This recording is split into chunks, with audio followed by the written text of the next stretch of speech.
Voici une question dont la réponse est la clé pour avoir une vie transformée. De quelle manière est-ce qu'un pécheur perdu peut revenir à Dieu? La parole de Dieu va nous donner une réponse que tous ont besoin d'entendre aujourd'hui même à l'émission À travers la Bible.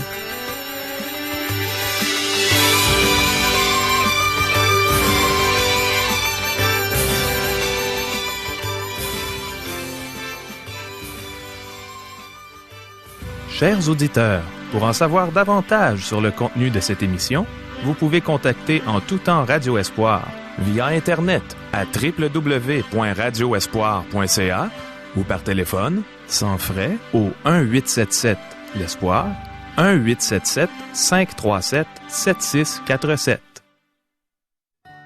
Bonjour, ici Caro.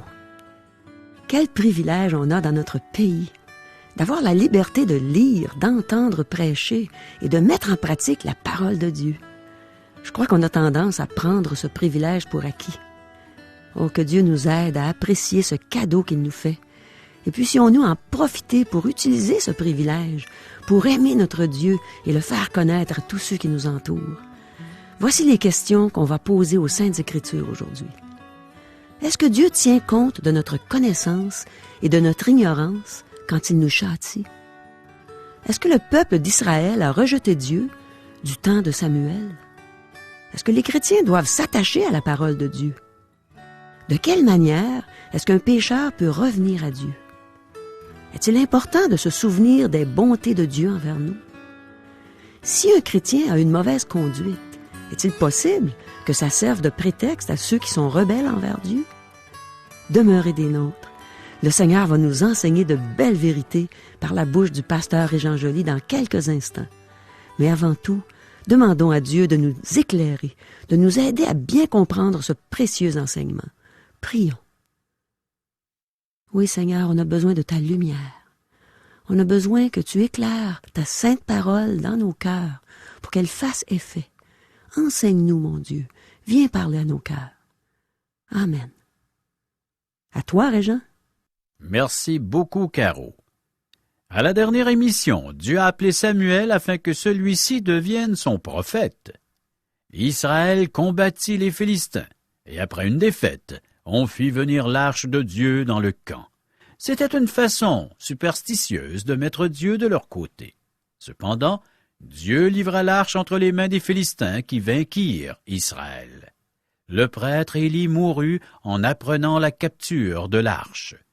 Les Philistins placèrent l'arche dans leur temple, à côté de leur dieu, Dagon. L'Éternel jeta l'idole face contre terre à 2 reprises et frappa les Philistins d'hémorroïdes. À chaque ville où les Philistins apportaient l'arche, Dieu frappait les habitants de la ville. Dieu ne donne jamais sa gloire à qui que ce soit. Il a frappé son peuple parce qu'il a pensé obtenir sa protection d'une façon magique ou superstitieuse, et non conformément à sa parole en s'y soumettant. Ensuite, il a frappé les Philistins et leur idole Dagon afin qu'ils ne pensent pas qu'il est qu'un dieu parmi tant d'autres. Maintenant, les Philistins ne demandent qu'à se débarrasser de l'arche de Dieu. Mais comment? Chers amis, débutons notre lecture, 1 Samuel, chapitre 6, versets 1 à 4. L'arche de l'Éternel fut 7 mois dans le pays des Philistins, et les Philistins appelèrent les prêtres et des devins. Et ils dirent, « Que ferons-nous de l'arche de l'Éternel? Faites-nous connaître de quelle manière nous devons la renvoyer en son lieu. » Ils répondirent, « Si vous renvoyez point à vide, mais faites à Dieu un sacrifice de culpabilité, alors vous guérirez, et vous saurez pourquoi sa main ne s'est pas retirée de dessus vous. » Les Philistins dirent, « Quelle offrande lui ferons-nous? » Ils répondirent, « 5 tumeurs d'or et 5 souris d'or, d'après le nombre des princes des Philistins, car une même plaie a été sur vous tous et sur vos princes. » Afin de savoir comment renvoyer l'arche de l'Éternel, les Philistins consultèrent leurs prêtres et leurs devins. Et ils ont recommandé de retourner l'arche avec une offrande. Et l'offrande prescrite démontre l'abomination de leur culte à leur Dieu. C'est probablement à cause de cela que Dieu a débarrassé le pays des Philistins éventuellement. La terre promise se trouvait à un carrefour important, et ses habitants avaient une influence sur le monde entier. Dieu a donné aux Philistins l'occasion de venir à lui, mais ils ne la prirent pas. Ils offrirent 5 souris d'or et 5 tumeurs d'or à Dieu. Verset 11. Ils mirent sur le char l'arche de l'Éternel et le coffre avec les souris d'or et les figures de leurs tumeurs. Dieu tient compte de notre connaissance et de notre ignorance en châtiant. Dieu ne leur reprocha pas d'avoir monté l'arche sur un char, car ils ignoraient que Dieu l'avait interdit. Israël, par contre, le savait, et plus tard, lorsque David et le peuple transporteront l'arche sur un char, Dieu frappera Uza, un conducteur du char, pour avoir touché l'arche lors de son déménagement. Poursuivons la lecture, verset 12. Les vaches prirent directement le chemin de Beth-Shemesh. Elles virent toujours la même route en mugissant, et elles ne se détournèrent ni à droite ni à gauche. Les princes des Philistins allèrent derrière elles jusqu'à la frontière de Beth-Shemesh. Les Philistins durent reconnaître la main de Dieu. Ces vaches furent choisies parce qu'elles allaitaient. Elles agissaient à l'encontre de leur instinct. Ceci prouve que c'est l'Éternel qui était la cause des ennuis des Philistins et non le hasard. Versets 13 à 15. Les habitants de Beth-Shemesh moissonnaient les blés dans la vallée. Ils levèrent les yeux, aperçurent l'arche et se réjouirent en la voyant. Le char arriva dans le champ de Josué de Beth-Shemesh et s'y arrêta. Il y avait là une grande pierre. On fendit le bois du char et l'on offrit les vaches en holocauste à l'Éternel. Les Lévites descendirent l'arche de l'Éternel et le coffre qui était à côté d'elle et qui contenait les objets d'or, et ils posèrent le tout sur la grande pierre. Les gens de Beth-Shemesh offrirent en ce jour des holocaustes et des sacrifices à l'Éternel. Les Israélites ne gardent pas pour eux rien de ce qui provient des Philistins. C'est un geste très louable. Verset 16. Les 5 princes des Philistins, après avoir vu cela, retournèrent à Écron le même jour. Les princes repartent heureux de ne plus avoir la possession de l'arche, mais c'est au tour des Israélites d'avoir des ennuis sérieux. Versets 17 à 19. Voici les tumeurs d'or que les Philistins donnèrent à l'Éternel en offrande pour le péché. Une pour Asdod, une pour Gaza, une pour Ascalon, une pour Gath, une pour Écron. Il y avait aussi des souris d'or, selon le nombre de toutes les villes des Philistins, appartenant aux 5 chefs, tant des villes fortifiées que des villages sans murailles. C'est ce qu'atteste la grande pierre sur laquelle on déposait l'arche de l'Éternel et qui est encore aujourd'hui dans le champ de Josué de Beth-Shemesh. L'Éternel frappa les gens de Beth-Shemesh lorsqu'ils regardèrent l'arche de l'Éternel. Il frappa 50 000, 70 hommes parmi le peuple, et le peuple fut dans la désolation, parce que l'Éternel l'avait frappé d'une grande plaie. L'arche devait être placée dans le lieu très saint du tabernacle. Lorsque l'arche était transportée dans le désert, elle était recouverte et seulement certains Lévites pouvaient la porter sur leurs épaules. Israël savait cela, donc le peuple fut frappé par Dieu. Verset 20. Les gens de Beth-Shemesh dirent, « Qui peut subsister en présence de l'Éternel, de ce Dieu saint?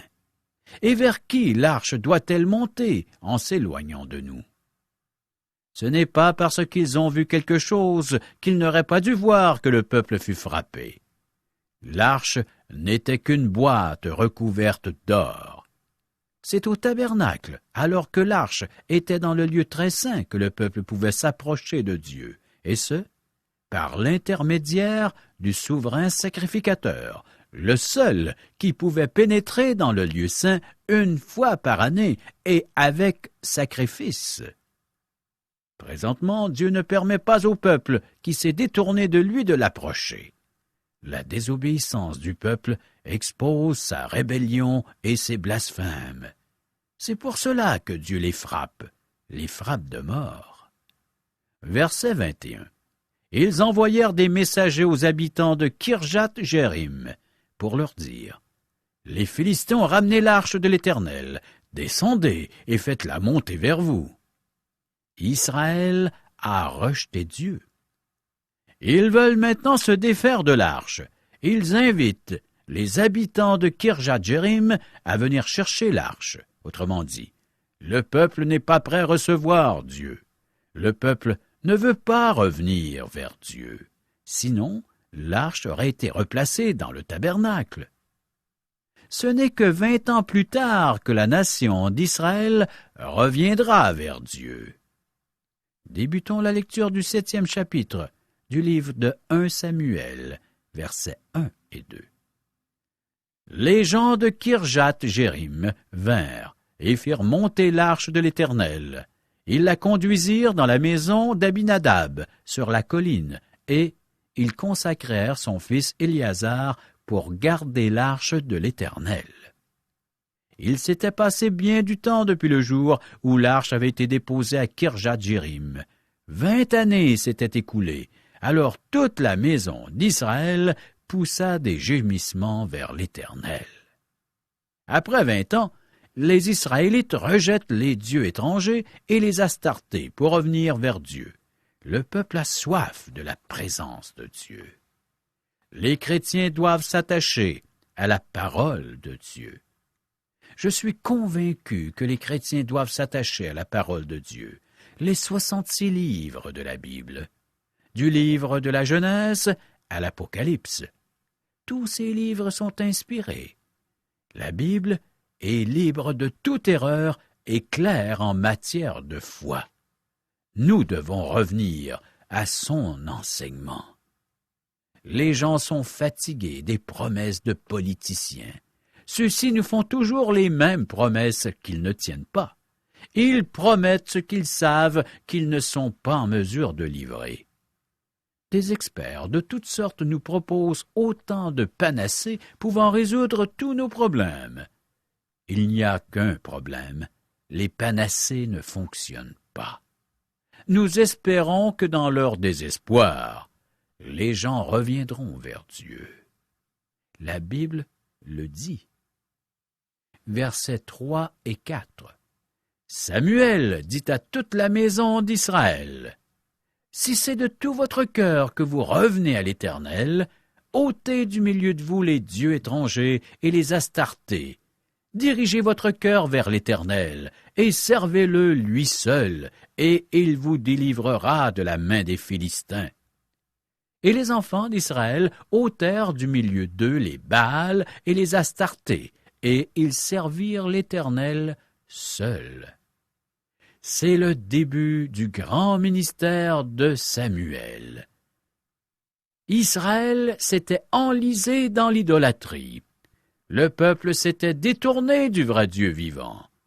Ils avaient perdu tout leur combat et ils étaient découragés. Ils commencèrent à gémir après Dieu.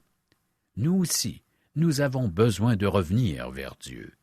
Les gens ont un vide intérieur à combler, tout comme l'enfant prodigue que nous retrouvons dans l'Évangile de Luc, chapitre 15. Ces gens sont las de la nourriture de pourceaux que leur offre le monde, et ils désirent de nouveau l'abondance de la maison de leur Père. Bien, le chemin de retour passe par la parole de Dieu, où nous avons cet ordre de nous repentir, de nous détourner de l'idolâtrie et de nous tourner vers le seul vrai Dieu, celui qui est le Tout-Puissant, le véritable, celui qui a la puissance de nous délivrer. Versets 5 et 6.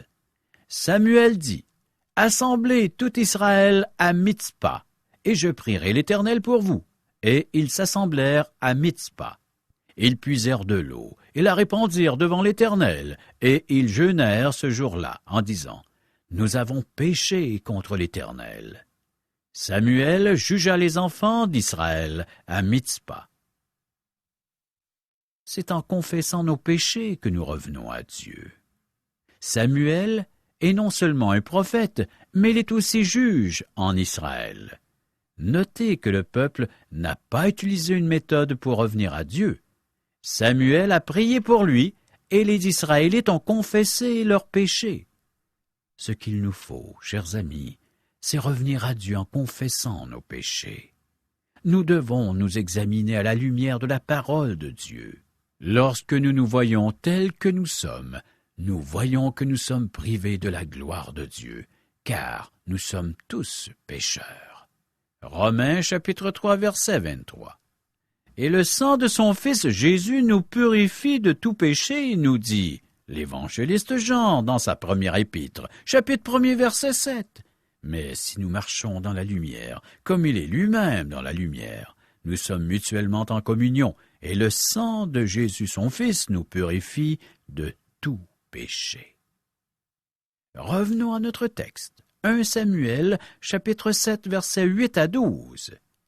Et ils dirent à Samuel, « Ne cesse point de crier pour nous à l'Éternel, notre Dieu, afin qu'il nous sauve de la main des Philistins. » Samuel prit un agneau de lait et l'offrit tout entier en holocauste à l'Éternel. Il cria à l'Éternel pour Israël, et l'Éternel l'exauça. Pendant que Samuel offrait l'holocauste, les Philistins s'approchèrent pour attaquer Israël.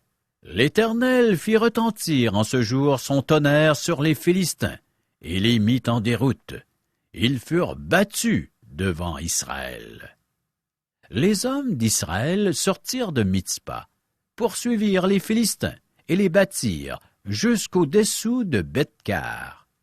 Samuel prit une pierre qu'il plaça entre Mitzpa et Shen, et il l'appela du nom d'Ébenezer, en disant « Jusqu'ici, l'Éternel nous a secourus. » La pierre rappelait le passé, le présent, et indiquait ce que pourrait être l'avenir. Est-ce que nous nous rappelons les bienfaits de Dieu pour avoir confiance qu'il complétera le travail qu'il a commencé en nous? David se rappelait les bontés de l'Éternel.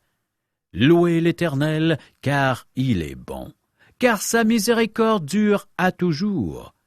Qu'ainsi disent les rachetés de l'Éternel, ceux qu'il a délivrés de la main de l'ennemi. Le psaume 107, versets 1 et 2. Revenons à notre texte. Verset 13. Ainsi les Philistins furent humiliés, et ils ne vinrent plus sur le territoire d'Israël. La main de l'Éternel fut contre les Philistins pendant toute la vie de Samuel. Depuis ce temps, les Philistins ne furent jamais un ennemi aussi puissant que dans le passé. Versets 15 à 17. Samuel fut juge en Israël pendant toute sa vie. Il allait chaque année faire le tour de Béthel, de Gilgal et de Mitzpa, et il jugeait Israël dans tous ces lieux. Puis, il revenait à Rama, où était sa maison. Et là, il jugeait Israël, et il y bâtit un autel à l'Éternel. Samuel fut juge et prophète en Israël. Débutons la lecture du 8e chapitre, 1 Samuel, chapitre 8, verset 1er. Lorsque Samuel devint vieux, il établit ses fils juges sur Israël. Samuel transmet ses fonctions de juge à ses fils. Il fait la même erreur qu'Élie. Tout comme Élie, Samuel n'a pas réussi avec ses fils, malgré qu'il fût un homme de Dieu. Versets 2 et 3. Son fils premier-né se nommait Joël, et le second Abijah. Ils étaient juges à Beer-Sheba. Les fils de Samuel ne marchèrent point sur ses traces.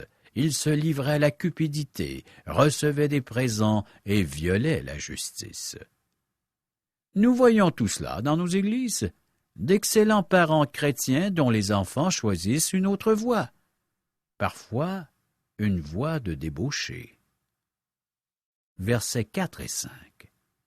Tous les anciens d'Israël s'assemblèrent et vinrent auprès de Samuel à Rama, et lui dirent, « Voici, tu es vieux, et tes fils ne marchent point sur tes traces. Maintenant, établis sur nous un roi pour nous juger, comme il y en a chez toutes les nations. Votre conduite sert-elle de prétexte aux rebelles contre Dieu? La conduite des fils de Samuel sert de prétexte à ceux qui rejettent Dieu et qui désirent un roi, qu'un autre vienne régner sur eux. Versets 6 et 7.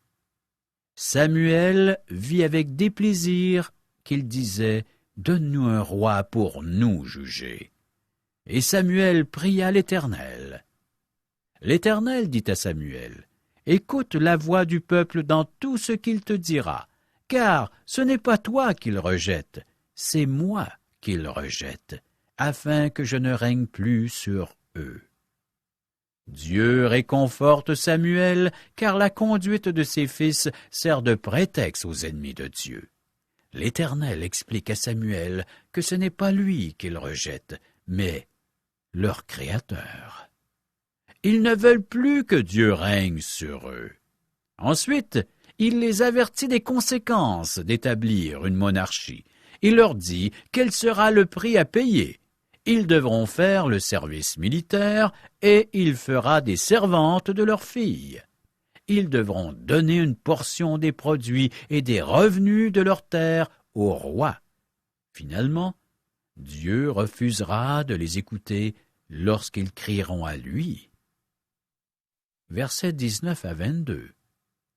Le peuple refusa d'écouter la voix de Samuel. « Non, dirent-ils, mais il y aura un roi sur nous, et nous aussi nous serons comme toutes les nations. Notre roi nous jugera, il marchera à notre tête et conduira nos guerres. » Samuel, après avoir entendu toutes les paroles du peuple, les redit aux oreilles de l'Éternel.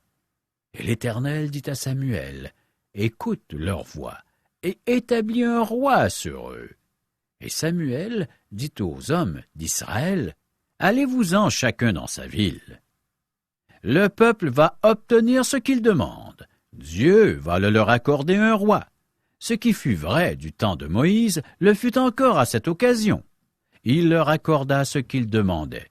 Puis il envoya le dépérissement dans leur corps. Le psaume 106, verset 15. Dans ce verset, le mot hébreu traduit corps peut aussi être traduit personne ou âme. Désormais, Dieu communiquera avec le roi indirectement. Il se servira des prophètes. La suite des livres de Samuel se résume bien par ce texte tiré de Osée, chapitre 13, verset 11. « Je t'ai donné un roi dans ma colère, je te l'ôterai dans ma fureur. » Oui, chers amis, tant que nous ne sommes pas revenus à Dieu, nous sommes dans l'état de ce peuple. Une manière peut-être moins apparente, mais nous aussi, nous avons dilapidé nos capacités, notre temps, et nous sommes égarés et coupables. Pourtant le repos et le bonheur existent dans la présence de Dieu. Alors pourquoi ce peuple n'a-t-il pu trouver le bonheur en Dieu? Pourquoi est-ce que nous ne trouvons pas le bonheur et la paix en Dieu? À cause du péché, parce que nous voulons rester loin de lui. Il faut revenir sans délai vers Dieu. La question se pose, comment venir à Dieu? Que faut-il lui apporter? La réponse est merveilleuse. Venez à Dieu tel que vous êtes. Il vous accueille sans condition. Il est prêt à vous recevoir dans sa joie et par Jésus-Christ vous couvrir de sa justice. Il n'y a qu'un mot pour résumer ce retour vers Dieu. Repentance. Repens-toi et tourne-toi vers lui. Abandonne les idoles de ton cœur et attache-toi au seul Dieu vivant et véritable, Jésus le Christ.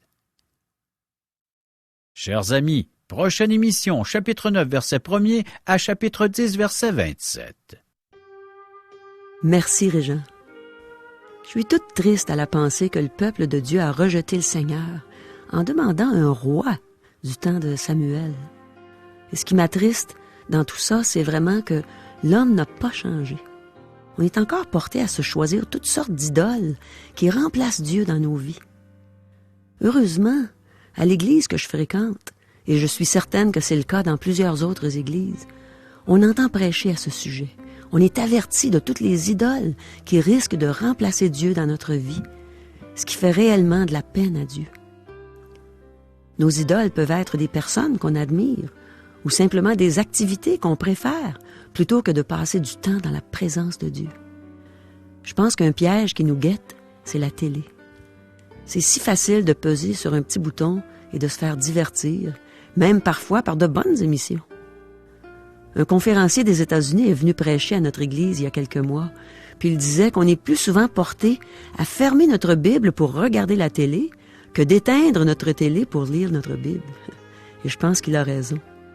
Le soir où il a prêché ce message, quand je suis retournée à la maison et que j'ai pris mon petit goûter habituel avant de me coucher, j'étais sur le point d'allumer la télé pour regarder les nouvelles, quand soudain une petite voix à l'intérieur m'a dit « Caro, n'aimerais-tu pas prendre ton petit goûter avec moi dans ma présence? » Et je l'ai fait.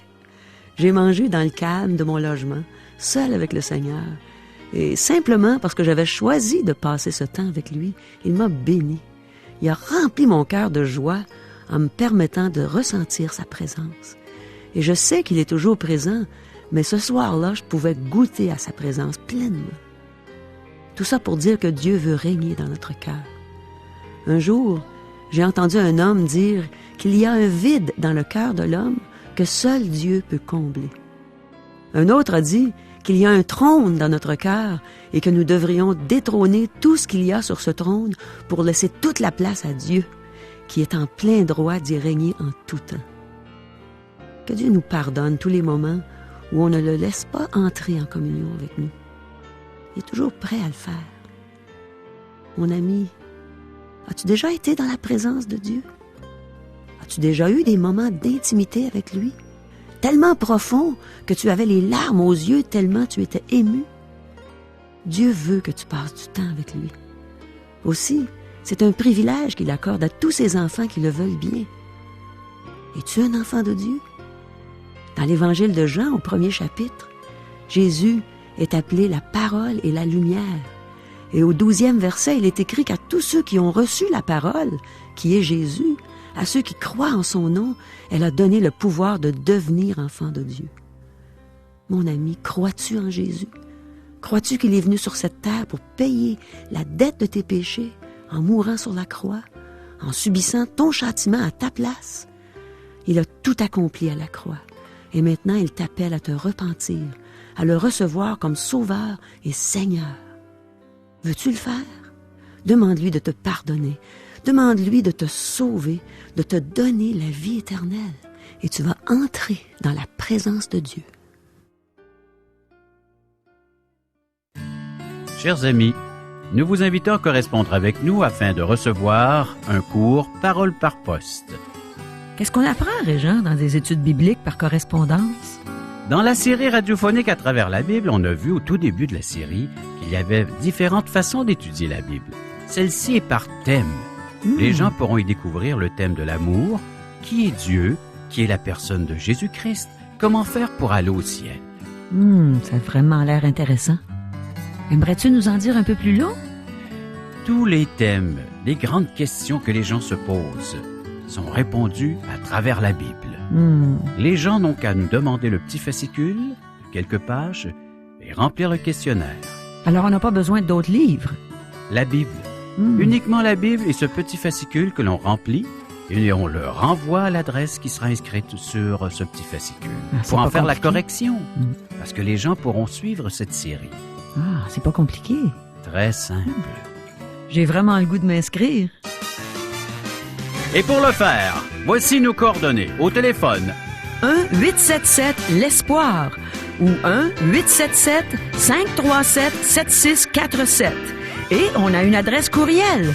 www.radioespoir.ca. Adresse postale. Radio Espoir, casier postal 34 143, Charlesbourg, Québec, G1G 6P2. Au revoir. À demain.